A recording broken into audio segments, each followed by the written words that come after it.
پیارے بہن بھائیوں اور دوستوں،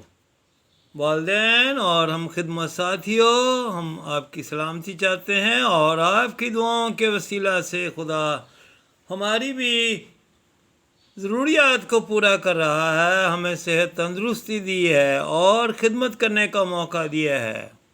اس لیے ہم اپنی ذمہ داریوں کو پورا کرتے ہوئے آج ہم خدا کے کلام میں سے نہمیہ، جو کہ ایک بڑا لیڈر تھا، اس کی زندگی کے بارے میں کچھ سیکھ رہے ہیں،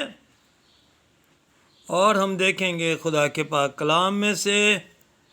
نہمیہ کی کتاب، اس کا 2 باب،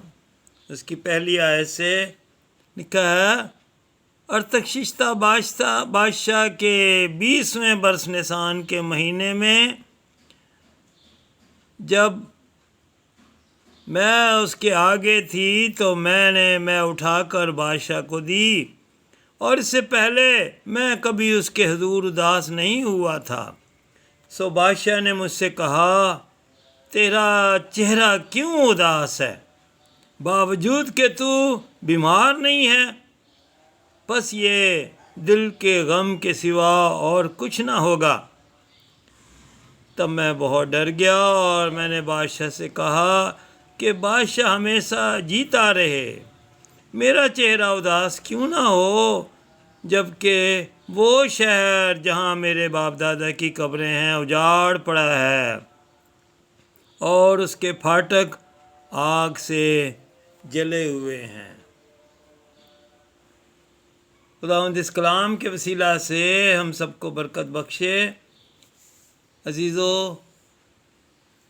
اس سے پہلے پتہ چلتا ہے کہ نہمیہ جو کہ اسیری میں تھا، اس کے ساتھ اور بھی بہت سارے ایسے نوجوان جو قابل تھے، لائق تھے، ان کو اسیر کر کے قصر سوسن میں لے جایا گیا تھا، اور یروشلم شہر کو برباد کر دیا گیا، حفاظتی دیوار توڑ دی گئی، گیٹ جلا دیے گئے، اور بہت ایسے لوگ رہ گئے جو کمزور اور کسی کام کے نہ تھے۔ اب اس کے دوستوں میں سے کوئی وہاں پہنچا اور اس نے اس کو سارے حالات سے باخبر کیا، اور نہمیہ یہ بات سن کر بہت غمگین ہو گیا اور خدا کے حضور گڑ گڑایا، فریاد کی، منت کی، اور پھر اس کا غم جو ہے وہ بادشاہ پر بھی یہاں ہو گیا، کیونکہ بادشاہ نے اس کو پہچان لیا، اور اس نے بادشاہ کے سامنے ساری بات بتا دی، اور اس نے چھٹی کی درخواست کی کہ میں جانا چاہتا ہوں تاکہ اپنے باپ دادا کی قبروں کو دوبارہ تعمیر کروں، اس شہر کو، اور اس کو اس کی اصلی حالت میں واپس لا سکوں۔ اور پھر بادشاہ نے اس کی مدد کی، حامی بھر دی، اور پتہ چلتا ہے کہ بادشاہ نے اس کی مدد کرنے کی حامی بھری تھی، کیونکہ وہ ایک طرح کا لیڈر تو تھا، اور بادشاہ کے حضور میں اس کی بڑی اہمیت تھی، اس لیے بادشاہ نے بھرپور ساتھ دینے کا وعدہ کیا، اور اس طرح سے وہ بادشاہ سے رخصت ہو کر یروشلم میں آ گیا، اور پھر لکھا ہے کہ اس نے شہر کا سروے کیا، اور پھر لوگوں کو جمع کر کے کام کرنا شروع کر دیا، لوگوں کو ابھارا، لوگوں کو متحرک کیا، اور لوگوں نے مل کر کام کرنا شروع کر دیا۔ اس لیے گیت میں لکھا ہے کہ چھوٹے بڑے سارے مل کر کام پر لگے، اور وہ کام کرنے لگے۔ اس لیے ہماری آج کی آیت بھی کہتی ہے کہ بس غور سے دیکھو کہ کس طرح چلتے ہو، نادانوں کی طرح نہیں بلکہ داناؤں کی مانند چلو۔ تو نہمیہ نے دانائی کے ساتھ کام کیا، پہلے خدا کی حضوری میں رکھا، اپنا مسئلہ، پھر اس نے بادشاہ کے سامنے اپنا مسئلہ رکھا، پھر اس نے لوگوں کے سامنے اپنا مسئلہ رکھا اور ان کو متحرک کیا کہ وہ کام کریں، اور وہ لوگ کام بھی کرتے تھے اور پہرا بھی دیتے تھے، کیونکہ دشمن نہیں چاہتے تھے کہ وہ دیوار مکمل کریں، لیکن دن رات وہ کام کرتے رہے۔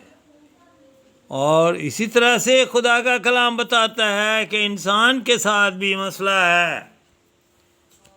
کہ وہ گناہ کی وجہ سے گھبرایا ہوا ہے اور وہ خدا سے دور ہے، کیونکہ گناہ کی مزدوری موت ہے۔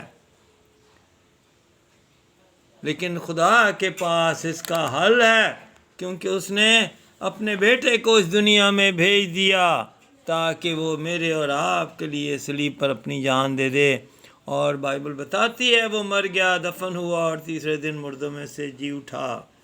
اور وہ اب بھی زندہ ہے، اور وہ ہمارا خدا کے ساتھ ملاپ کر سکتا ہے، ہمارے گناہ کے مسئلے کو حل کر سکتا ہے۔ وہ چاہتا ہے کہ ہم اس کی آواز سنیں اور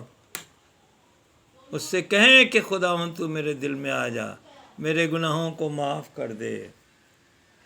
اس طرح سے ان سب کا اس کا مسئلہ حل ہو گیا اور لوگوں نے خوشی منائی، کیونکہ کام مکمل ہو چکا تھا، اب وہ محفوظ تھے۔ اسی طرح سے خدا گناہگاروں کو بھی محفوظ منصوبے کے مطابق آسمانی بادشاہت کے لیے تیار کرنے کا پلان ہے، تاکہ وہاں جہاں کوئی دکھ نہیں، کوئی رنج و غم نہیں، وہاں وہ اپنے لوگوں کو لے جائے۔ اس لیے عزیزو، سوچنے کی ضرورت ہے کہ ہمارے منصوبے کیسے ہیں، اور اگر ہم خدا سے دور ہیں، خدا سے کہیں خداوند مجھے اے خداوند تو اپنے منصوبے میں مجھے شامل کر لے، میں اپنے آپ کو تیرے ہاتھوں میں دیتا ہوں، تو میری مدد کر۔ اور اگر آپ خدا کے خادم ہیں تو اور زیادہ محنت کریں، پلاننگ کے ساتھ چلیں کہ کس طرح سے کامیابی ہے۔ خدا سے بات کریں، حاکموں سے یعنی اپنے انتظامیہ کے ساتھ بات کریں، اور پھر کلیسیا کو ساتھ لے کر چلیں تاکہ کامیابی ہو۔ خداوند ہم سب کو بڑی برکت دے اور اپنے جلال کے لیے استعمال کریں۔ جی، لائک کریں اور سبسکرائب کریں۔ Thank you.